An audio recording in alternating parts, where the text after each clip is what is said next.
All right, how's everybody doing today? Hotep, hey, this is Michael Imhotep, founder of the African History Network, host of the African History Network show. I'm a talk show host, researcher, lecturer, writer, and historian. So it is Saturday, July 31st, 2021, and we're live. So I wanted to come on for a few minutes and do a brief overview, do a brief preview of a new 10-week online course that I teach that deals with history from the end of the Civil War through the Civil Rights Movement and the beginning of the Black Power movement. And this is an exciting new 10-week online course where each class will go through and analyze an approximately 10-year period of history, beginning with 1865. And this is from the Civil War to the Civil Rights Movement and Black Power, 1865 to 1968. And it's important to understand the history that happened after the Civil War ended through the Reconstruction era. And Reconstruction is a critical period of history in this country, 1865 to 1877. Through the Reconstruction era, what happened during Reconstruction, advancements that African Americans were making, acquisition of land, and then we're still going to acquire land after that. But you have the Jim Crow era, you have Plessy versus Ferguson, U.S. Supreme Court case, 1896. We see African Americans being ran off our land, the theft of land taking place, all these different things. Okay, so we're going to deal with this in this class, and we go through World War I, World War II, Civil Rights Movement, and Black Power movement. So I'm going to show you the PowerPoint presentation, and we'll post a link here. You can register for this course at our website, AfricanHistoryNetwork.com, AfricanHistoryNetwork.com. Right on the homepage, scroll down, you'll see the information here. From the Civil War to the Civil Rights Movement and Black Power. And this class meets on Saturdays, 3 p.m. to 5 p.m. Eastern Standard Time. Just click on register here. It takes you to the next page. You can enroll there. But I do a PowerPoint presentation in the class. We have book references, articles, video clips, etc. So I want to bring up the PowerPoint presentation here to look at some of this, do a brief overview of the information that we cover. So let me bring this up just a second. Everybody share this broadcast to your social media platforms. Invite your friends to tune in. So when we look at the Reconstruction era, Reconstruction is 1865 to 1877. And what's important to understand is that the events, we're still feeling the repercussions of what happened after the Civil War ended. We're still feeling the repercussions of Special Field Order number 15, 40 acres and a mule being revoked. And the Reconstruction and the reversal, the suppression of African American voting rights. And we see this continue today. Okay, what's going on in Georgia, what's going on in Texas and Republican-dominated state legislatures. But so we talk about 40 acres and a mule, Special Field Order number 15, issued in January of 1865. We deal with Juneteenth, the assassination of Lincoln, the end of the Civil War, and the 13th Amendment ratified December 6, 1865. So for a 14-year period, the U.S. government took steps to try and integrate the nation's newly freed African-American population into society. And I'm going to post a link here also so you can register for this 10-week online course. We do the class live. All the sessions are recorded. You can go back and watch it over and over again. And the class is regularly $130. It's on sale $80. Between 1863 and 1877, the U.S. government undertook the task of integrating nearly 4 million formerly enslaved people, nearly 4 million formerly enslaved people into society. After the Civil War, bitterly divided the country over the issue of slavery. A white slave-holding South that had built its economy and culture on slave labor was now forced by its defeat in a war that claimed 620,000 lives to change its economic, political, and social relations with African Americans. And what we're going to see is, like, when you read the statements of secession from these slaveholding states that made up the Confederacy, the CSA, Confederate States of America, when you read their statements of secession and them saying why they were seceding from the Union, they talked about how slavery was essential to their way of life, and essential to the wealth that they built. All right. So we're going to see that the South is going to be largely destroyed. And this is a period of time when they're not just trying to reintegrate or integrate African Americans into the population and figure out what's going to happen with this population. But also they're trying to rebuild the South at the same time. Okay. They're trying to rebuild the South at the same time. So we deal with 40 Acres and a Mule, Special Field Order number 15, which is important to understand. And it's important to understand that this did not apply to all of the land in the South. It was 400,000 acres of coastal land, 400,000 acres of coastal land in South Carolina, Georgia, and Florida. And it was broken up into plots of up to 40 acres per plot. And it's going to be divided amongst about 40,000 African-American families. Okay. The phrase 40 acres and a mule evokes the federal government's effort or failure to redistribute land after the Civil War and the economic hardship that African-Americans suffered as a result. As Northern armies moved through the South at the end of the war, African-Americans began cultivating land abandoned by whites. Rumors developed that land would be seized from Confederates and given or sold to freedmen, okay, the former slaves, the freedmen. These rumors rested on solid foundations. Abolitionists had discussed land redistribution at the beginning of the war. And in 1863, President Abraham Lincoln ordered 20,000 acres of land confiscated in South Carolina, sold to freedmen in 20-acre plots. Secretary of the State Salmon Chase expanded the offering to 40 acres per family. Okay, so but what we're going to see is that this land is going to be taken back by President Andrew Johnson, who succeeded Lincoln, who was sympathetic, and Johnson is sympathetic to the Confederacy and sympathetic to the South. All right. So we talk about General William T. Sherman, January 16th, 1865, issuing a Special Field Order number 15, which redistributed roughly 40,000 confiscated acres of land. And it's going to be in Georgia, coastal land in Georgia, South Carolina, and Florida. The mule is going to be added months later, and it's going to be loaned. Originally, it was just 40 acres, and there was no talk about a mule. All right. So we're going to see that the reason why this land was given, it was not to compensate African Americans for work that they already did. It was coming to the realization that the slaves were going to be freed. And there was a meeting that was held with African American leaders, most of them ministers, African American ministers. And they were asked, what do your people need to be free? What do your people need to be independent? They overwhelmingly said land. Okay. So it wasn't a situation where the government said, we're going to give you this land because you work for free.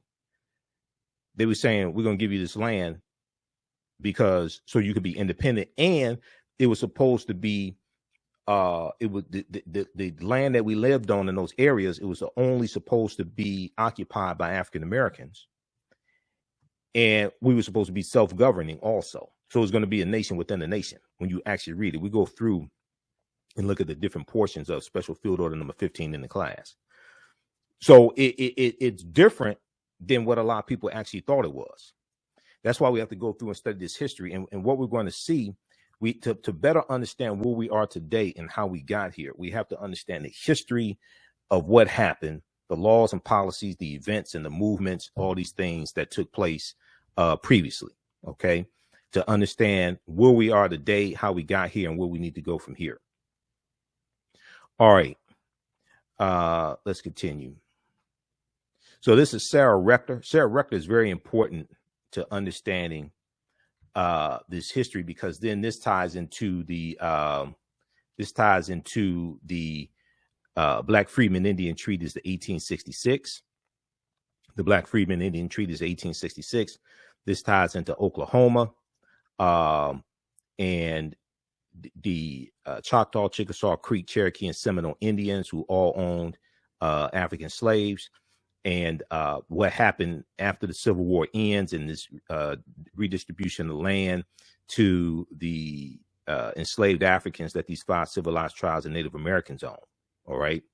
And this land distribution that took place because of the Black Freedmen Indian Treaties of 1866, this is going to play into the origins of Black Wall Street in Tulsa, Oklahoma, and the Greenwood District in Tulsa, because Tulsa was founded by Creek Indians around 1834, 1836. It was founded by Creek Indians who got pushed off their land in southeastern United States because of the Indian Removal Act of 1830, signed into law by President Andrew Jackson. And these 5 civilized tribes of Native Americans, the Choctaw, Chickasaw, Creek, Cherokee, and Seminole Indians, they're going to all get pushed off their land in southeastern United States. And they go over 1,000 miles west into Oklahoma. All right. So, and they take their African slaves with them. About a third of the people who were on the Trail of Tears were African people. These were enslaved Africans. So when we talk about the Trail of Tears, oftentimes the African slaves that were on the Trail of Tears are not talked about. All right. But Sarah Rector's family was descendants of enslaved Creek Indians. And her family got land because of the Black Freedmen Indian Treaties of 1866. Her parents had been of enslaved Creek Indian ancestry. And this land redistribution will also tie into the Dawes Allotment Act of 1887. See, we have to go through and understand all this history that took place. This is why this is extremely important. To understand what's taking place today, the attacks on critical race theory, the suppression of especially African American votes was taking place in 48 state legislatures. Okay, it was taking place in 48 state legislatures, and the 48 state legislatures pushing 389 voter restriction bills and all this stuff. To understand all this, okay, we see this suppression of the vote taking place largely after the 15th Amendment of 1870 is ratified. And then we're going to see it intensify with things like the Texas State Constitution of 1876, which has the purity of the ballot box clause in it. We're going to see it really escalate in 1890 with the Mississippi State Constitution and the Mississippi State Convention, where they said we are here to exclude the Negro, because the majority of the population of Mississippi in 1890 was African Americans. Okay, so we're going to see how all this history plays out and understand cause and effect as well. Historical events don't happen in a vacuum. They are the culmination of a sequence of historical events that lead to a larger event taking place. So we go through and look at the 3 constitutional amendments during Reconstruction. 13th Amendment, which legally freed the slaves and ended chattel slavery. We look at the 14th Amendment, which gave citizenship rights to them. We look at the 15th Amendment, which guaranteed the right to vote to African American men. Now, nowhere in the U.S. Constitution does it explicitly give the right to vote to anybody.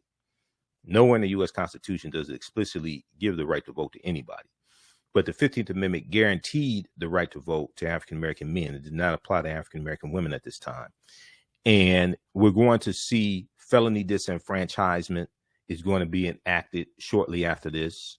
1870, 1871, things like this. You're going to see laws being passed in southern states that say if you're convicted of a crime, you lose your voting rights.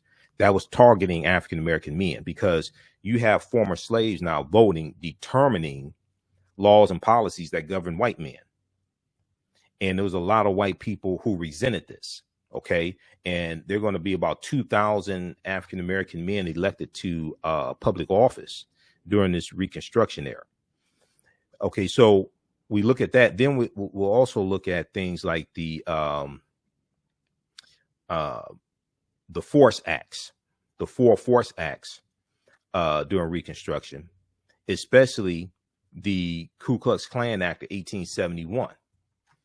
And the Ku Klux Klan Act of 1871 was designed to design to crack down on the Ku Klux Klan, who was killing African Americans, but they were and lynching us, but they were also attacking white Republicans and white abolitionists, lynching them as well. The 14th Amendment, ratified in 1868, defined citizenship and guaranteed due process and equal protection of the law to all. Vigilante groups like the Ku Klux Klan, which was founded December 24th, 1865 in Pulaski, Tennessee, founded Christmas Eve. However, freely threatened African Americans and their white allies in the South and undermined the Republican Party's plan for Reconstruction. The bill authorized the President of the United States to intervene in the former rebel states that attempted to deny, quote, any person or any class of persons of the equal protection of the laws or of equal privileges or immunities under the laws. To take action against this newly defined federal crime, the president could suspend habeas corpus, deploy the U.S. military, or use, quote, other means as he may deem necessary, end quote. So this is from history.house.gov. History.house.gov is the history section of the U.S. House of Representatives website. House.gov is the official website of the U.S. House of Representatives. History.house.gov is the history section there. Okay. And it talks about the Ku Klux Klan Act of 1871. A lot of people don't know about this. And what happened was the President Ulysses S. Grant declared martial law in 1871, October 1871. Okay. The major he declared martial law in 9 counties in South Carolina to crack down on the Ku Klux Klan, who was attacking African Americans, attacking African American elected officials. In the state legislature in South Carolina during Reconstruction, the majority of the state legislature was made up of African American men in South Carolina. South Carolina is where the Civil War started. Okay, April 12, 1861. South Carolina was the first state to secede from the Union, December 20th, 1860. The major provisions of the Force Acts authorized federal authorities to enforce penalties upon anyone interfering with the registration, voting, office holding, or jury service of African Americans. All right. It provided for federal election supervisors and empowered the president to use military forces to make summary arrests under the Act of April 20th, 1871. And that's the third of the Force Acts. That's known as the Ku Klux Klan Act of 1871. Under this act, 9 South Carolina counties were placed under martial law in October 1871 by President Ulysses S. Grant. This act and earlier statutes resulted in more than 5,000 indictments of Klan members and white supremacists, things like this in South Carolina, and 1,250 convictions throughout the South. In subsequent Supreme Court decisions, various sections of the act were declared unconstitutional. That's in about 1883. U.S. Supreme Court struck down portions of the Ku Klux Klan Act of 1871, but it's still on the books, and there's portions of it on the books, and it's still being used today.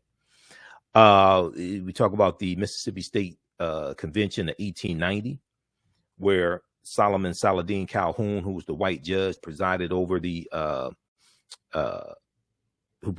convention, said, "We are here to exclude the Negro," because they were trying to disenfranchise African Americans and suppress our vote in 1890 in Mississippi. Still trying to do it today. And what they're going to do is in 1890 they imposed literacy tests and poll taxes to suppress the African American vote in South Carolina and in Mississippi. And the majority of the population in Mississippi in 1890 was African American. Now, James Vardaman in 1890 served in the Mississippi State Legislature, and he was at the state convention there in Mississippi. He said, "There is no use to equivocate or lie about the matter." Okay, in Mississippi, we have in our Constitution legislated against the racial peculiarities of the Negro. When that device fails, we will resort to something else. Okay, so what they're doing is they are attacking the African American vote, because a lot of these white people resented former slaves being able to not just vote, but being elected to office and passing laws that benefited African Americans and passing laws that white people had to abide by. The impact of the legislation was swift. By 1910, registered voters among African Americans dropped to 15% in Virginia and under 2% in both Alabama and Mississippi, because after that 1890 Mississippi State Constitution, then other southern states started adopting similar state constitutions that had poll taxes and literacy tests and these obstacles to the 15th Amendment to reduce the number of African Americans voting and reduce the number of African Americans registered to vote. So we're going to see immediate negative impact from this. By 1910, registered voters among African Americans dropped to 15% in Virginia and under 2% in both Alabama and Mississippi, according to historian Donald G. Nyman in his book Promises to Keep: African Americans and the Constitutional Order, 1776 to present. Read this article here from history.com. History.com is the official website of the History Channel. This piece here is how Jim Crow era laws suppressed the African American vote for generations. How Jim Crow era laws suppressed the African American vote for generations. How's everybody doing? Share this broadcast on your social media platforms. I'm doing a brief preview of a new 10-week online course that I teach called From the Civil War to the Civil Rights Movement and Black Power, 1865 to 1968. And this is a 10-week online course. We do the class live on Saturdays, 3 p.m. to 5 p.m. Eastern Standard Time.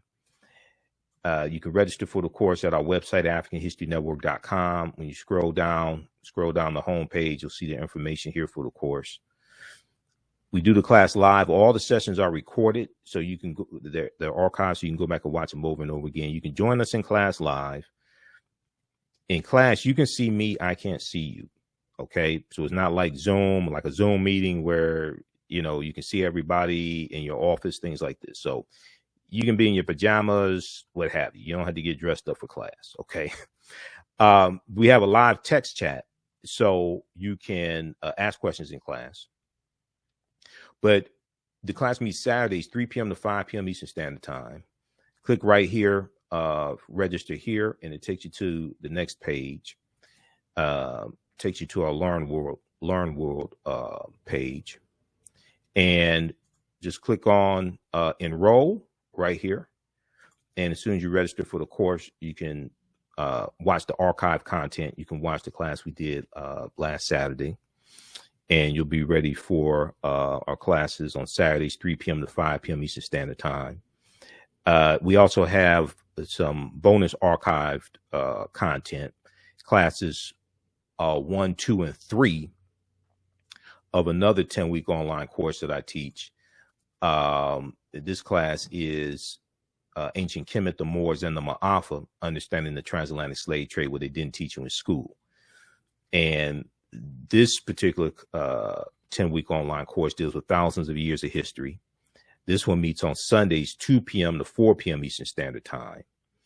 And we take you through, we deal with ancient Africa, Kemet, Egypt, Nubia, Ethiopia, Ghana, Songhai, and Mali, Great West African civilizations. We deal with the 800-year occupation of Europe by the Africans known as the Moors, and what leads up to the transatlantic slave trade place. Click here for register here for that one also. But you get in this new class, from the Civil War to the Civil Rights Movement and Black Power, you get archived content, classes 1, 2, and 3 of the Understanding the Transatlantic Slave Trade online class. All right, but you can register for both of those. Okay, how's everybody doing? Share this broadcast on your social media platforms. How you all like this type of information? Okay, so let's continue here quickly. So we talk about the all white primaries, and we take you through our history. So what we're able to do is to have more of a laser focus on each decade. So I purposely broke this up into 10 classes.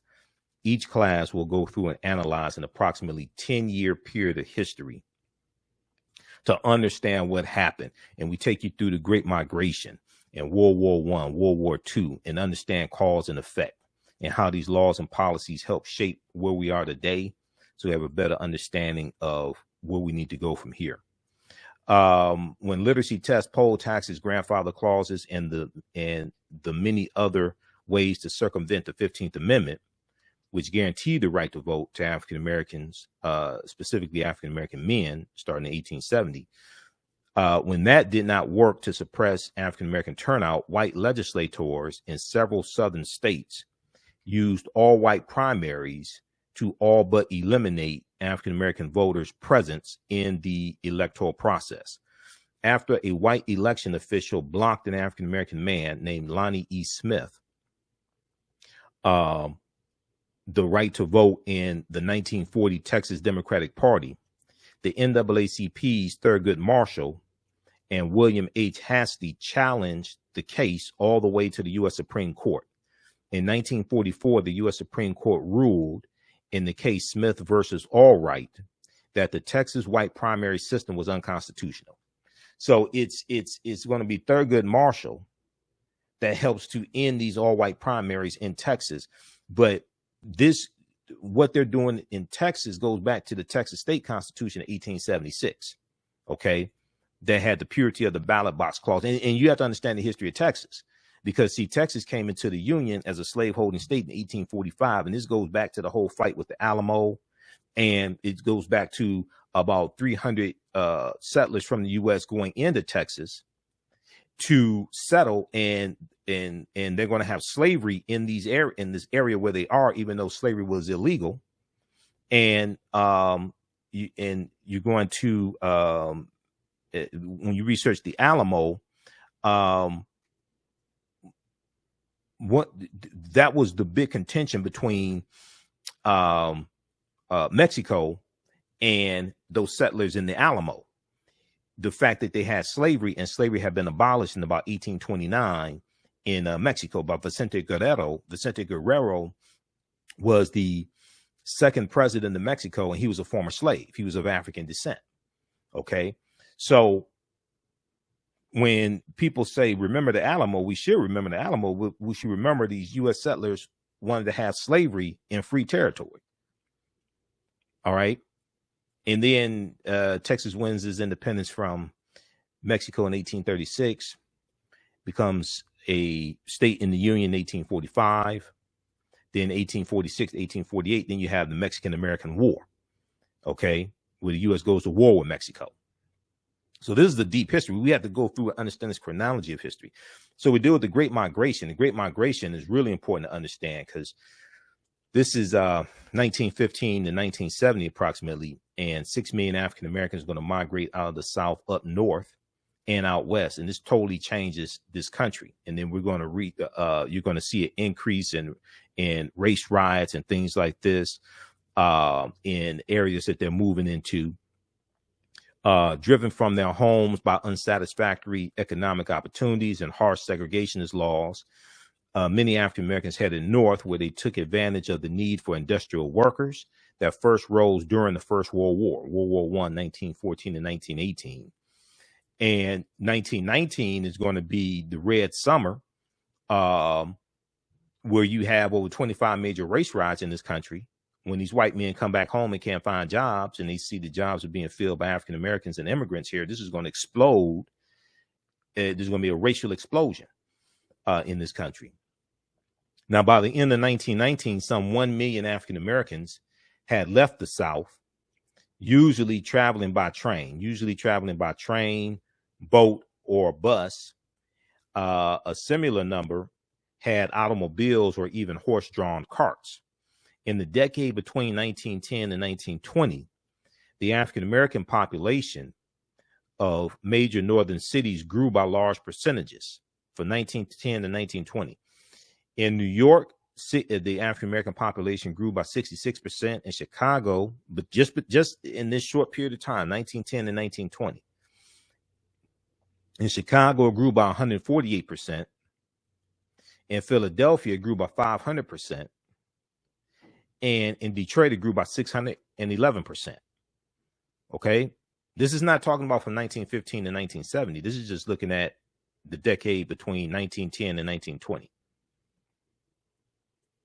During that period of time, we see these populations of African Americans drastically increase, and they're going to continue to increase, okay, through the 30s and the 40s and the 50s, etc. All right.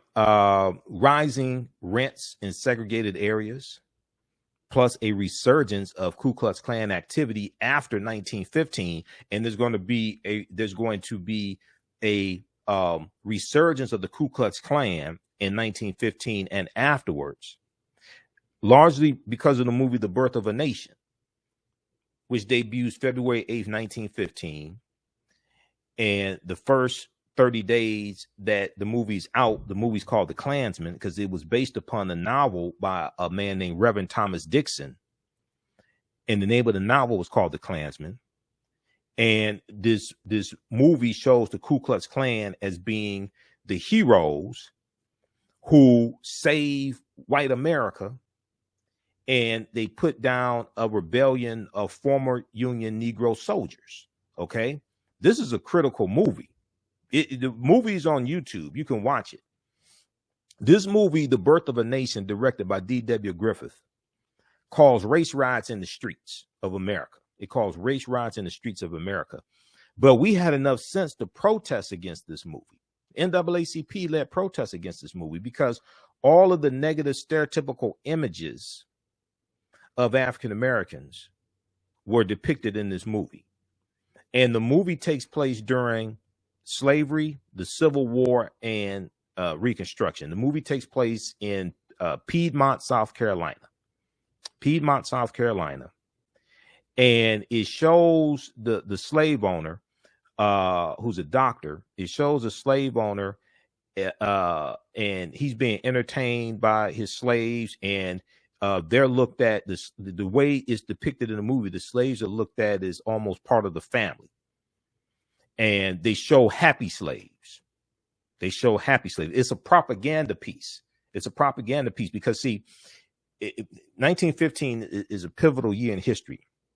This is the 50th anniversary of the end of the Civil War, 50th anniversary of the 13th Amendment, 1865. And after the Civil War ended, and years after, the South was making the argument that the South wanted really slavery back, because they were making the argument that slavery was a system that benefited everybody. The good slave masters took care of the slaves, and this kept them in check. And one of the arguments the South was making also is that if you free the slaves, then you're going to have rampant crime. These black men are going to rape white women. These slaves are now going to be able to compete with white men for jobs, things like this. So this was a propaganda piece.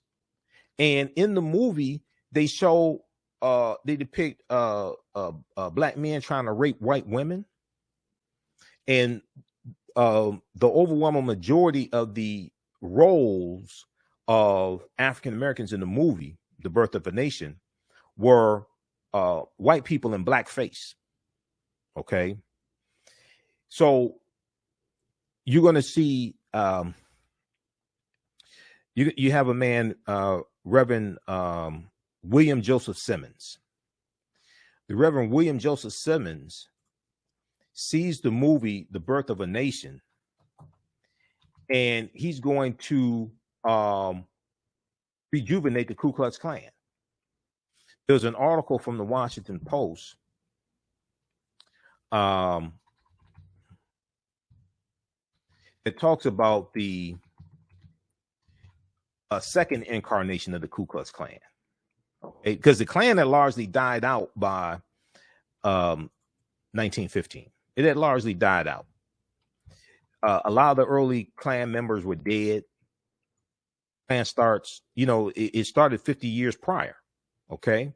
If you look at this article here from the Washington Post, the preacher who used Christianity to revive the KKK. The preacher who used Christianity to revive the KKK, the Ku Klux Klan. And this is a picture here of the Reverend William Joseph Simmons. And this picture here, the caption says, let's look at this. William Joseph Simmons attends a congressional committee investigation of the Ku Klux Klan in 1921.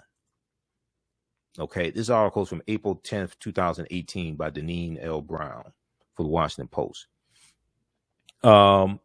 It was approaching midnight on October 16th, 1915, when Methodist preacher William Joseph Simmons and at least 15 other men climbed Stone Mountain in Georgia. Stone Mountain in Georgia. Now, Stone Mountain is the largest Confederate monument in this country. Stone Mountain. You all familiar with Stone Mountain in Georgia? On Stone Mountain, you have the carvings on this. It's a huge mountain in Georgia. I've climbed to the top of Stone Mountain. I've been to Stone Mountain. They have a trailway, a pathway that you can walk up, and people run up and down that pathway, like for exercise and things like that. And then there's a cable car that you can take to go up and down Stone Mountain. And they've turned Stone Mountain into an amusement park. There's an amusement park there at Stone Mountain. They have rides and all types of stuff like this. This is in Georgia. It blew my mind. I went to Stone Mountain in 2017 in Georgia. Okay. This is what's on the side of Stone Mountain, just so people understand the significance of going to the top of Stone Mountain. Okay. On the side of Stone Mountain, carved into it is this huge carving of General Robert E. Lee of Virginia, okay, who was a general in the Civil War. General Robert E. Lee, Thomas Stonewall Jackson, and Jefferson Davis of Mississippi. Jefferson Davis was all of them served in the Civil War. Jefferson Davis was the president of the Confederacy. These were all slave owners. These were all traitors to the Union. They all committed treason based upon Article 3, Section 3 of the U.S. Constitution. This is on the side of Stone Mountain now. This is in Georgia right now, okay? And this is the largest Confederate monument in the country. It's in Georgia. This article right here is from SmithsonianMag.com, Smithsonian Institute. What will happen to Stone Mountain, America's largest Confederate memorial? The Georgia landmark is a testament to the enduring legacy of white supremacy. This is there in Georgia right now. And then you look at the voter suppression, SB 202, that was signed into law by by Governor Brian Kemp, who stole the gubernatorial election from a black woman named Stacey Abrams. This article is from August 22nd, 2017. Okay. Now that was just a few days after the August in 2017. See, that's the same month that you had the Unite the Right rally in Charlottesville, Virginia, where you had the racial attack there, and you had the white activist Heather Heyer, who was killed, and dozens of other activists injured. Okay, this was that Unite the Right rally in Charlottesville, Virginia, and you had 12 white supremacist organizations that organized that event, and they were there, and they used the pretext of trying to save a Confederate statue of General Robert E. Lee. They used that as a pretext to organize there, to have that event. Okay. And that statue of Robert E. Lee was just taken down in July, okay, of 2021. That statue of Robert E. Lee, and also there was one of Thomas Stonewall Jackson. They just took those down in Charlottesville, Virginia. But this is Stone Mountain for people who don't know, okay?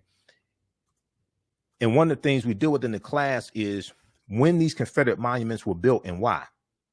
Because they weren't built right after slavery. They're largely going to be built between 1895 and 1915 and about 1954, 55 to 1970. And these were designed to terrorize African Americans and to try to remind us of a low position in society that many white people want us to have. And they were designed to be in opposition to the civil rights movement.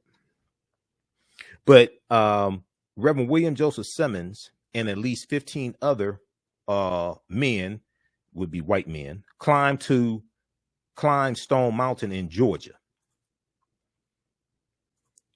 They built an altar, set fire to a cross, took an oath of allegiance to the invisible empire, and announced the revival of the Ku Klux Klan. They had a revival meeting, good old time religion. They had a revival meeting. Beneath a makeshift altar, glowing in the flickering flames of the burning cross, they laid a U.S. flag, a sword, and a holy Bible. A U.S. flag, a sword, and a holy Bible. Quote, the angels that have anxiously watched the Reformation from its beginnings, said the Reverend William Joseph Simmons, who declared himself imperial wizard, quote, must have hovered about Stone Mountain and shouted hosannas to the highest heavens, end quote.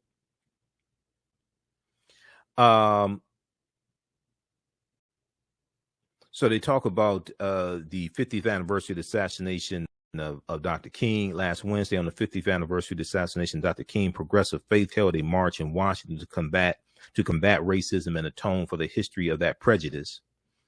But this deals with the rejuvenation of the Ku Klux Klan by the Reverend William Joseph Simmons. And he was inspired by the movie The Birth of a Nation. Restricting membership to white Christians, the Klan wore white robes to symbolize purity, burned crosses to signify the light of Christ, and picked selective scriptures from the Bible to preach white supremacy. The invisible empire's comeback was aided by Hollywood's first blockbuster, D.W. Griffith's The Birth of a Nation, which glamorized the Ku Klux Klan. It rejuvenated the Klan. By the early 1920s, the Klan boasted 5 million members across the country and had infiltrated thousands of churches with its hateful doctrines. Many ministers and Protestant denominations would openly declare their membership in the Klan, and creepy photos would capture Klan members in white hoods standing in churches and sitting in choir pews. In the 1922 article, the New York Times reported, quote, the Ku Klux Klan in the South and West is largely dominated by lame duck preachers who could not make it good in the ministry, end quote. So check out the rest of this article here. The preacher who used Christianity to revive the Ku Klux Klan. Okay, this is from the Washington Post. So this is why we take you throughout this history, because we have to understand what happened after slavery ended, and go through and study this. We deal with a timeline of history. Go through and study this chronology.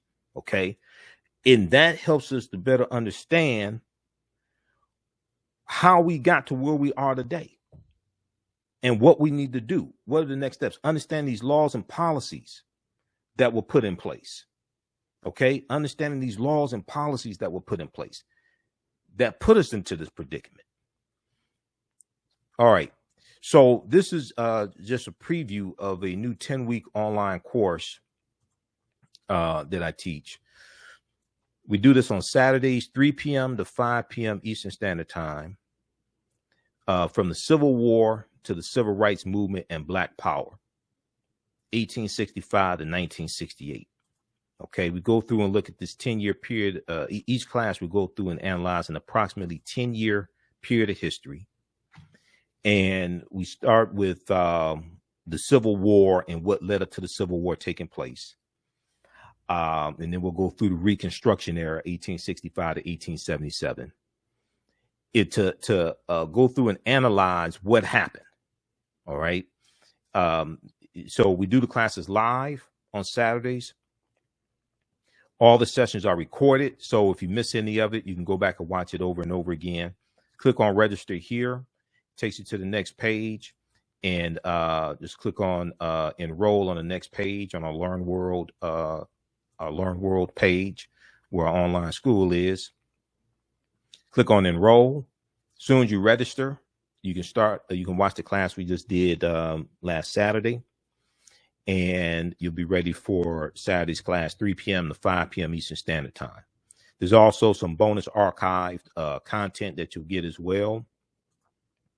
You'll get classes 1 through 3 of the first online course that I teach, 10-week online course, Ancient Kemet, the Moors, and the Ma'afa, Understanding the Transatlantic Slave Trade, what they didn't teach you in school. And this 10-week online course deals with thousands of years of history and what leads up to the transatlantic slave trade taking place. And this class meets on Sundays, 2 p.m. to 4 p.m. Eastern Standard Time. You can click on register here. You can register for that online course also. All right. So how you all like this type of information? And I decided to do this class because in the Understanding the Transatlantic Slave Trade class, I wanted to do a continuation to deal with, okay, what happens after slavery ends? Okay, I just don't have enough time in the first 10-week class to deal with this. And people were asking for additional history. Okay, what happens after that? So this class gives us the opportunity to really go in and analyze in 10-year increments of history what happened. Okay, this gives us an opportunity to understand in 10-year increments what happened. Okay, so we posted the link here. You can register for this class now. All right. So we had the birth of a nation, and then we deal with protests that we had. We protested against the movie The Birth of a Nation because we understood it was detrimental to our existence. Charlotta Bass, who was the editor of the African-American newspaper, the California Eagle, is going to lead. She's a member of the NAACP. She's going to lead protests against the movie. William Monroe Trotter, who was the editor of the Boston Guardian newspaper, another African-American newspaper in Boston, he's going to lead protests against this movement. We're going to put out movies that are answers to the birth of a nation, and we're going to put out movies that depict African Americans in the image that we want shown of our people, as opposed to seeing our images through the filter of white supremacy. Okay, there are going to be 150 production companies that African Americans are going to have in the early 1900s. And we had about 150 production companies, some completely owned by African Americans, others partly owned by African Americans that produced our own movies. And Oscar Micheaux is the most prolific director, producer of that era. From 1918 to 1948, he directed or produced 44 movies. Read Donald Bogle's book, Blacks in American Films and Television, an Illustrated Encyclopedia. Blacks in American Films and Television, an Illustrated Encyclopedia. That book came out in 1988 by Donald Bogle. And it goes through, it's an encyclopedia of African-American cinema, okay, or movies that we're in. And it let me see, I got the book right here. So I think this book is, I think it may be out of print. You may find it, you could probably find it from an African-American book dealer or something like that. I don't even take this book out the house because I know it's hard to find. But Blacks in American Films and Television, an Illustrated Encyclopedia. Now, Donald Bogle is the godfather of Black cinema. All right. And this book came out in 1988. So every movie or TV show that has basically an African-American character, one who had like speaking lines or some type of significant African-American character, they have a entry in this encyclopedia, and they tell you, they give you a synopsis of the movie. See, this is An Officer and a Gentleman, 1982. They give you a synopsis of the movie, who starred in it, who directed it, everything. Okay, and they have a history. They deal with some history in the beginning, in the introduction, and then you go through. It's in alphabetical order, okay? And you go through and you can study a lot of our history by looking at cinema and looking at TV shows, okay? This is from Car Wash. This is Daddy Rich, Richard Pryor in Car Wash. But it goes through and shows all these movies, okay? And TV shows as well. Cosby Show is in here. So it deals with entertainment, it deals with media, but it also deals with history as well. We see Beverly Hills Cop, Eddie Murphy. We see Red Fox. Okay. We see Rochester, Whoopi Goldberg, Paul Winfield, Lena Horne. Okay. The Horn. Okay. Stormy Weather, the Horn.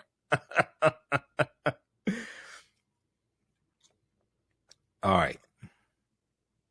Let's continue here for a couple more minutes. So we deal with that. We deal with the Great Migration. We deal with the Red Summer. We deal with cinema and how we're fighting back with the images that we're putting out of African Americans. And we want to define ourselves. Power is the ability to define and shape reality and have other people accept your definition of reality as if it were their own. And we see these detrimental images of African Americans that are being projected. Okay, we see these detrimental images of African Americans that are being projected, and we understand that these images are detrimental to our existence. Okay, and we're fighting back. All right. So the Red Summer. Now, a lot of people did not, across the country, a lot of people did not know about the Red Summer of 1919 until the year 2019, which was the 100th anniversary of the Red Summer. A lot of people didn't know about this history. This happens the year after World War I ends. And we go, and now this is also during the Great Pandemic of 1918, the Spanish flu pandemic of 1918. This is taking place as well. And this is 2 years before the Tulsa Race Massacre of June 1st, 1921. This is 4 years before, this is 1 year before the Ocoee Massacre in Florida, okay, of November of 1920 in Florida. That was around African Americans voting, okay, and it was an attack by the Ku Klux Klan. That's the Ocoee Massacre of Florida, because one thing we do in the class, we go through and look at these attacks on African Americans, these massacres, and why they happened. Okay. And usually when we look at these massacres, as we see with the race riots, there's going to be one of three things. There's going to be either over economic issues, African Americans getting hired and taking jobs away from white people is perceived. Is going to be over or it can be economic issues dealing with African American businesses being very prosperous and white people getting jealous. See, that happens in 1892, the Ma Store murders in Memphis, Tennessee, where Ida B. Wells' friends were killed because the People's Grocery Store owner Tom Moss was very prosperous and was taking away customers from the white grocery store across the street. Okay, and the white grocery store owner, he sends some off-duty off-duty deputy sheriffs to go ransack the store. Tom Moss is there with two of his friends. They fight back and shoot back, but they don't know the guys are deputy sheriffs, so they get arrested. And then one night they're taken out of the jail and they're executed. They're killed. Okay. So this causes African Americans to leave Memphis, Tennessee. This causes Ida B. Wells writes about this in her newspaper, and she said every Negro's house needs to have a Winchester in the home, and this causes Ida B. Wells to get involved in the anti-lynching movement. Okay, because of the Ma Store murders of 1892. But then, so it's three main reasons why we see these lynchings and massacres take place. It's either over politics, like the Opelousas Massacre of 1868 in Opelousas, Louisiana, or the Ocoee Massacre of 1920 in Florida. African Americans voting people in the office, and they're trying to suppress our political power.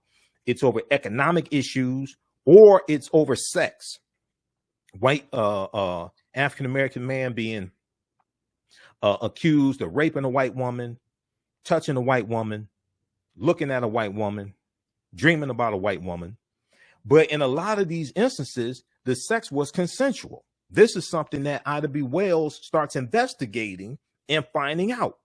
A lot of times the sex was consensual between a white woman, African American man, and her husband found out, her brother found out, her daddy found out, and they go and get him and lynch him. This is what happened with Rosewood, 1923, Rosewood, Florida, January 1923. And this was a fictitious African American man that this white woman conjured up in her mind and said assaulted her, broke in her house and assaulted her. Okay. And there was a escapee from a chain gang nearby who's African American. And the white people automatically then translated her being beaten, just assaulted, to sexual assault. And they go destroying this town, killing African Americans, looking for this guy who escaped from the chain gang. But come to find out, this white woman lied, and it was not an African American man that beat her ass. It was a white man, because she was cheating on her husband, and her white lover beat her ass. And African Americans were killed because this white woman lied. And African Americans left Rosewood, left land that they own. And when you study the history of Rosewood, Florida, Rosewood was wiped off of the map. They removed Rosewood, the city of Rosewood, where African Americans lived, except for this one white family. And the white family, the white man owned the general store. The city of Rosewood was entirely removed from the map after this massacre. All right, so this is a deep, deep history. And the movie Rosewood, directed by the late John Singleton, deals with some of this history. Now, the movie is different, like the real history of Rosewood. Okay, and I've done an entire presentation on Rosewood. The movie is like really different. Like the character that Ving Rhames played, the character of Man, that's a fictitious character that he don't even exist. Okay, he was probably a composite character that was the embodiment of real life people who did different acts that, you know, some of the things that man did, but he doesn't even exist. Okay. All right. So we deal with the Red Summer of 1919. There were 25 major race riots in this country. One of them, one of the worst ones, was in Chicago race riot in 1919. This is a scene from the Chicago race riot because African-American World War I veterans are out in the streets with their guns, protecting their communities against the white supremacists. Sometimes they're putting on their World War I uniforms and they're out in the streets. And we learn how to fight and how to shoot, etc., and learn military strategy in World War I. And we're using those skills to protect our communities from these white supremacists who were coming in to attack us. Okay, we do it the Harlem Renaissance, so the 1910s through the 1930s as well. The Harlem Renaissance was the development of the Harlem neighborhood in New York City as a Black cultural mecca in the early 20th century, and the subsequent social and artistic explosion that resulted. Lasting roughly from the 1910s through the mid-1930s, the period is considered a golden age in African-American culture, manifesting in literature, music, stage, performance, and art. You know, we deal with the UNIA, Universal Negro Improvement Association, and Marcus Garvey. We deal with all this history. Dr. Carter G. Woodson and the formation of the Organization of Dr. Carter G. Woodson and the organization of ASALA, Association for the Study of Negro Life and History. We'll talk about Malcolm X later, and the Organization of Afro-American Unity, the OAAU, forms that in 1964. Creation of Negro History Week, 1926. Dr. Carter G. Woodson. And what this brilliant brother did, the Associated Publishers Inc., the publishing company he created in 1921. This is a brilliant brother. Also, in African American History Month, which is what it's called now, it's totally misunderstood. It was never designed to be the only time of the year that we study our history. It was designed to be that 1 week, second week in February, was designed to be a time that we celebrate our history. Dr. Woodson said that the history of African Americans needed to be taught year round in schools. He said Negro History Week should be a demonstration of what has been done in the study of the Negro during the year, and at the same time as a demonstration of greater things to be accomplished. Dr. Woodson instructed school teachers. He said a subject which receives attention 1 week out of the 36 will not mean much to anyone. He said that the history of our people need to be taught all year round in schools, and that 1 week out of the year is the time that school children actually show and demonstrate what they had learned year round. It was never designed to be the only time of the year that we study our history. And it was also supposed to study not just accomplishments and achievements of African Americans in this country, but also on the continent of Africa as well. So when you go look at the annual themes, and I've looked at the annual themes going back to about 1928, when you look at the annual themes, there's an annual theme coming from the Association for the Study of African American Life and History. When you go through and look at the annual themes, some of those annual themes deal with Africa and history of Africa and what's going on the continent of Africa. It was never supposed to be the only time of the year we study our history, one, or commemorate our history, and two, it wasn't just supposed to look at our accomplishments and achievements in this country, but also on the continent of Africa as well. We haven't done the research on Dr. Carter G. Woodson. We haven't done the research on this on Negro History Week, which is now African American History Month, and why it was created and how to celebrate it. Okay. Dr. Woodson founded Negro History Week in 1926. He explained the reason behind the celebration in a pamphlet, quote, widely distributed months before the first celebration was to take place during the second week in February in commemoration of Frederick Douglass' assumed birthday, which is February 14th, because Douglass didn't know the exact date of his birth, and Abraham Lincoln's birthday, which is February 12th. He exclaimed that blacks knew practically nothing about their history. He ultimately believed that African Americans could benefit immensely from knowledge of their past and accomplishments of their ancestors. He added that race prejudice was the byproduct of whites' quote beliefs, quote beliefs that black people had not contributed anything worth to civilization. Okay. white people's beliefs that black people had not contributed anything worth to civilization. This is his most famous book, The Miseducation of the Negro. All right. And this is one of my teachers, Dr. Leonard Jeffries. When Professor James Small and Dr. Jeffries teach, they oftentimes talk about the pyramid principle. This is the pyramid of Khafre at Giza.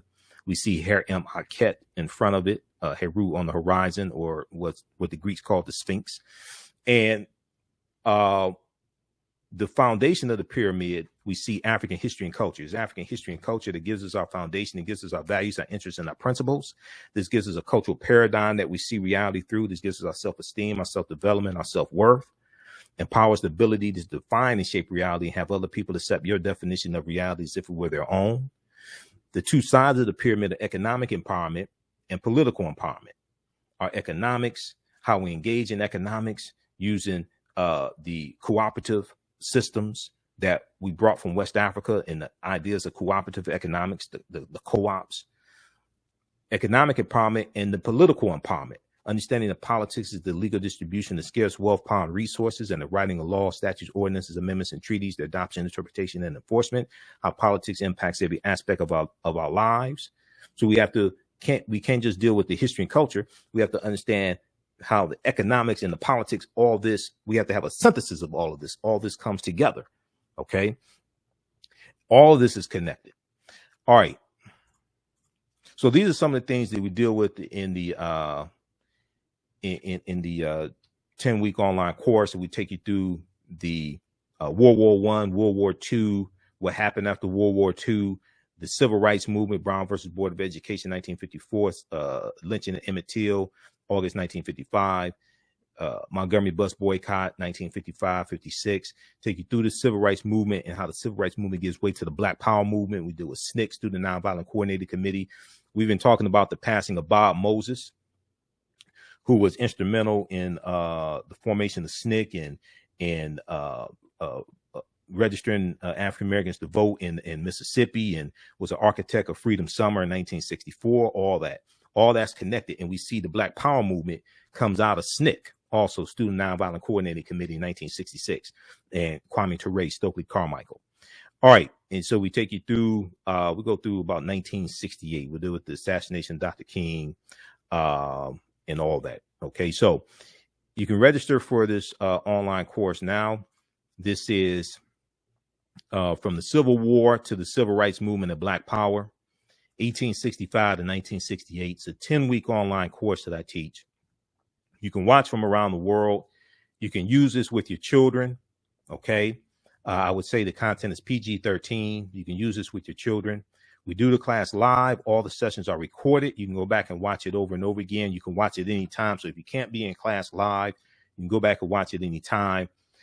In the class, you can see me. I can't see you. So you don't have to worry about getting dressed up for class. You can be in pajamas or what have you. We do the classes Saturdays, 3 p.m. to 5 p.m. Eastern Standard Time. Click here on register here. And it takes you to the next page. On the next page, just click on enroll. And as soon as you register, you can start watching content. We have archive content. You can watch last Saturday's class. We have some bonus content from the other 10-week online course I teach, Ancient Kemet, the Moors, and the Ma'afa, Understanding the Transatlantic Slave Trade, where they didn't teach you in school. And I do a PowerPoint presentation. We have book references, articles, video clips. It's a fantastic class. You're going to learn a lot. This study here from the Southern Poverty Law Center is also very important. And we talk about this some in the class. Teaching Hard History, American Slavery, Teaching Hard History, American Slavery, which documents how the history of slavery is incorrectly taught in schools across the country. And it makes numerous recommendations to more correctly teach that history also. All right. Okay. So look, I just posted a link here. You can register for the class. We'll see you in class. Listen to my radio show Monday through Friday, 11 p.m. to midnight Eastern Standard Time, the African History Network show. And we broadcast right here on our Facebook fan page, The African History Network, The African History Network, and my YouTube channel, Michael Imhotep. If you like this video, please click on, please give us a thumbs up, give us a like, give us a heart. Definitely appreciate that. At our website, AfricanHistoryNetwork.com, it has information dealing with my radio show. I'm on 6 days a week. Okay. Monday through Friday, 11 p.m. to midnight. Sundays, 9 p.m. to 11 p.m. Eastern Standard Time on 9:10 a.m. the Superstation WFDF here in Detroit. You can also download the iHeartRadio app. You can listen live. You can watch us here. We broadcast live here on social media as well. And click on listen to podcasts to listen to the archive audio podcast of the show also. If you like this type of information and you want to support the African History Network, you can also do so through Cash App, $, the AHN Show, through Cash App, then also through PayPal, paypal.me/the AHN Show. This helps us keep doing the research, stay on the air, keep broadcasting 6 days a week. Because I don't get paid. I'm on the radio 6 days a week, but I don't get paid to do radio. They don't pay me. They don't pay me to do the show. Okay, so this helps us to finance the show, keep doing the research, etc. $, the AHN Show, SHOW, through Cash App. So we have our official Cash App account here. Cash App tag is $, the AHN Show, SHOW, and it shows my name, Michael, and shows my picture. These other ones are fake African History Network Cash App accounts that some people set up. I don't know who it was. I've already reported them to Cash App. I'm trying to get them shut down. They've been stealing money from us. Okay. And then also through PayPal, paypal.me/the AHN Show. And also, lastly, all of my DVD lectures and digital downloads are at our website, AfricanHistoryNetwork.com. So you can order those there. You can register for classes, and we have digital downloads of my lectures and DVD lectures there also at our website, AfricanHistoryNetwork.com, AfricanHistoryNetwork.com. Okay. All right. We have to get out of here. Remember, at the African History Network, we focus on educating, empowering, and inspiring people of African descent throughout the diaspora and around the world. Because right now it's correct wrong behavior. It's not over till we win. Wakanda forever. Hopefully you learned something from this broadcast. Hopefully enjoy this. Please share this broadcast. Tell your friends about it. And we'll see you in class. Right now it's correct wrong behavior. It's not over till we win. Wakanda forever. And we'll